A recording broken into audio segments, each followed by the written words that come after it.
مساء الفل على الكل. اقول لكم ايه؟ يعني انا بقول بس كلامي للزملكاويه والناس اللي كانت بتطالب مجلس الزمالك لازم يمشي ولازم يرحل ولازم يقدم استقالته. مجلس الاداره قدم استقالته، ورئيس نادي الزمالك اتحكم عليه بالسجن. مبسوطين طبعا انتوا. انا بقى شايفه كده انه السلام هيعم، وان اتحاد الكوره هيبقى عادل ومساواة بين جميع الأندية، والمصري هيلعب في أرضه، والإسماعيلي هيسدد ديونه، والفار مش هيعطل، والتحكيم هيبقى فير، ونقل التلفزيون هيبقى رائع، والمحللين في الاستوديو هيبقوا بيقولوا كل حاجة، ومساواة في التعليق في كل حاجة. وهيطلع التحكيم، محللين التحكيم هيقولوا الحقيقة. بصوا الجو الرياضي هيبقى جميل قوي، وهتبقى فيه منافسة، وهتبقى ما انتش عارف يا ترى مين اللي هياخد الدوري ويا ترى مين هيكسب. واللعيبة كلها في جميع الأندية هتتعاقب وهتبقى سواسية، واللعيبة كلها هيبقى فلوس البث زي بعض. بصوا يا جماعة، الدنيا هتبقى جنة، والرياضة هتبقى كويسة، والحياة هتبقى هادية، ومفيش لاعب هيقول معرفش ايه حطه صح، ومفيش لاعب هيسب الدين ويضرب بالقلم، ولا هيبقى فيه ضرب. بصوا احنا هنبقى في دوري العالم كله هيحكي ويتحكى عنه. بجد بجد انتوا مش عارفين انتوا عملتوا ايه. انتوا مش عارفين الناس والصفحات وبتوع عبده مشتاق. انت عارف انت عملت ايه؟ انت اديت مسج. مفيش حاجه اسمها احترام جمعيه عموميه، في حاجه اسمها مجلس اداره النادي الزمالك، ده هيفضل كده على طول. اللي هو النهارده لو انا مجلس مش عاجبنا، الناس اللي مش هتنجح في الانتخابات، والناس اللي مش جايه على مزاجها، هتشغل السوشيال ميديا وتشغل صفحاتها وتشغل برامجها، ويبتدوا يهاجموا، وبعدين يطالبوا بالاستقاله. اظن بقى ساعتها الدوله مش هتقدر تقول نحترم الجمعيه العموميه، ما احنا ما بنحترمهاش في الزمالك. اوعى تفتكر ان انت كمان مش هيحصل لك كده. اوعى تفتكر انك في يوم من الايام مش هيخلق لك ناس ما انتش جاي على هواهم، وان اللي ما نجحوش هيحاربوك.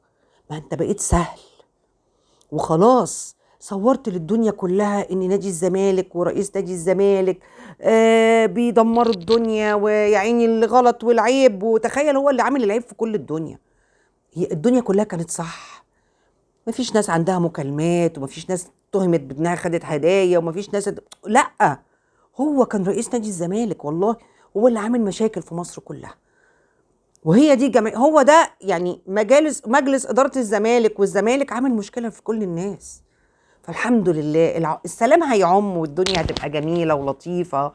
وانت اللي دمرت ناديك، انت اللي دمرت ناديك. والناس اللي طالعه ده، انت ما صدقت يا راجل يحصل استقاله.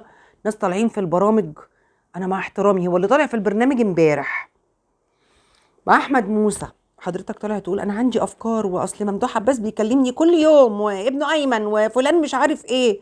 بيكلمك علشان خاطر ايه؟ علشان خاطر ايه؟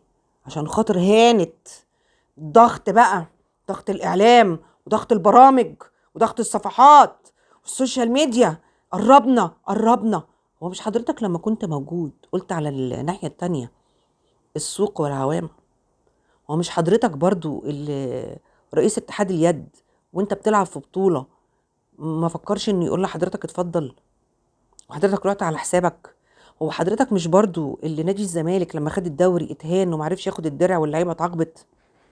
هو مش حضرتك برضو اللي ساسي لما جالكوا لحد المكتب قلت له ما معناش فلوس؟ حضرتك افكار ايه وحضرتك اول واحد فتحت باب التبرعات واتبرع لناديك؟ هو حضرتك عايز ايه؟ وغيرك بقى دلوقتي هنقدر وانتوا عملتوا ايه للزمالك في وقت ما كان محتاجكوا في مشاكل عشان الناس تقول اه والله الناس دي؟ انا عمري في حياتي ما هفكر ولا هيفرق معايا خلاص مين هينتخب. ليه؟ لان انا متاكده جمعيه عموميه ايه يا جماعه تنتخب؟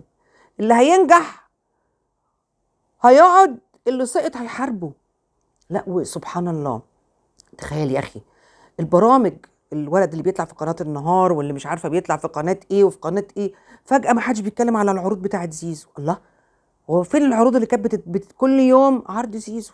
زيزو نزل تصريح، زيزو جاي له مش عارفه كام مليون، زيزو هيمشي ولا لا، فتوح هيروح ولا لا. يعني ما حدش اتكلم على الحاجات دي دلوقتي، واللي هي كانت خطه ومؤامره لهدم الزمالك، وبتبينوا للدوله ان الزمالك ومشاكل واللعيبه بتنهار واللعيبه فين؟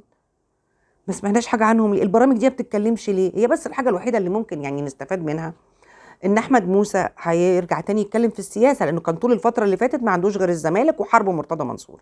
وتامر امين هيفتكر ان هو مذيع برضه بيقدم حاجه عن البلد والسياسه، وهيسيب الكوره. دي كانت كل الدنيا بتتكلم عن الزمالك والكوره. لا وسؤال احمد موسى، طيب وحضرتك لو جيت واستاذ ممدوح عباس وكده ومصر هتعملوا ايه لمصر؟ هنعمل ايه لمصر؟ ما هو رئيس نادي الزمالك اللي كان ياما عمل لمصر، ده كان ضيف عند حضرتك ايام ما كنت بتقول له تعالى عشان تشتم في الاخوان وتقول للناس ينزلوا. هو ما عملش لمصر؟ هو ما لبسش لعيبه الزمالك التيشيرت اللي عليه صوره الرئيس السيسي ايام المقاطعه مع قطر؟ ولا انت كنت بتستضيف حد تاني وانت اللي كنت بتطلع له الورق وتقول له بتاع؟ ماله عشان تقول له اصلك وهتعملوا ايه بقى لمصر؟ انت عايز تجيب انك انت مذيع سياسي صحيح، وجايب الراجل في اليوم اللي المجلس استقال فيه.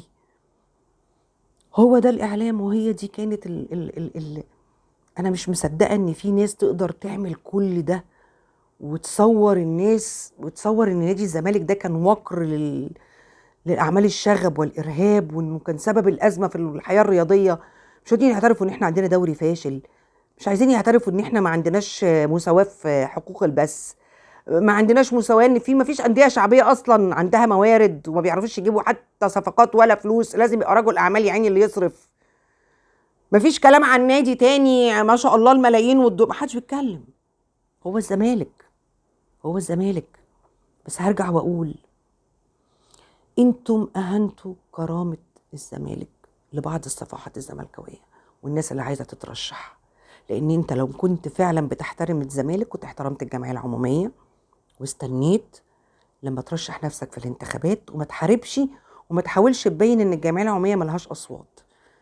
انت حضرتك بتعلم الناس انك تاخد حقك بالدراع، تهجم، تعمل انقلاب، تمشي اللي انت مش عايزه. هو ده اللي انتوا بتزرعوه في الناس، هو ده اللي بتزرعوه في الشباب.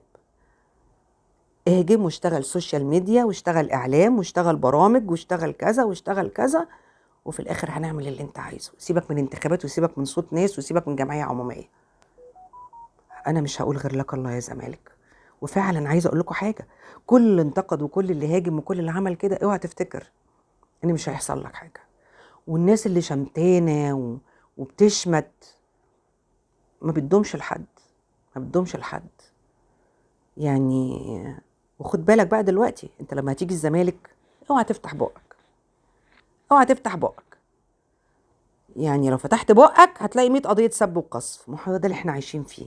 افتح بقك سب وقذف، افتح بقك سجن، افتح بقك يلا يلا برامج، يلا سوشيال ميديا، يلا يلا يلا يلا يلا. هو ده الزمالك، وهي دي بقيه خريطه الحياه دلوقتي. يعني لك الله يا زمالك، وبرافو عليكم. والوشوش اللي بتتكلم دي ما حدش فيكم هينجح ولا حد فيكم هيكمل، لان انتوا اديتوا للناس الخطه. يوم ما عجبكش شغل نفسك واصرف كويس واقلب السوشيال ميديا والبرامج والصفحات وكله، وفي الاخر اللي انت عايزه هو اللي هيحصل. حبيبي الزملكاويه، ربنا معانا عشان مفيش قوة منه.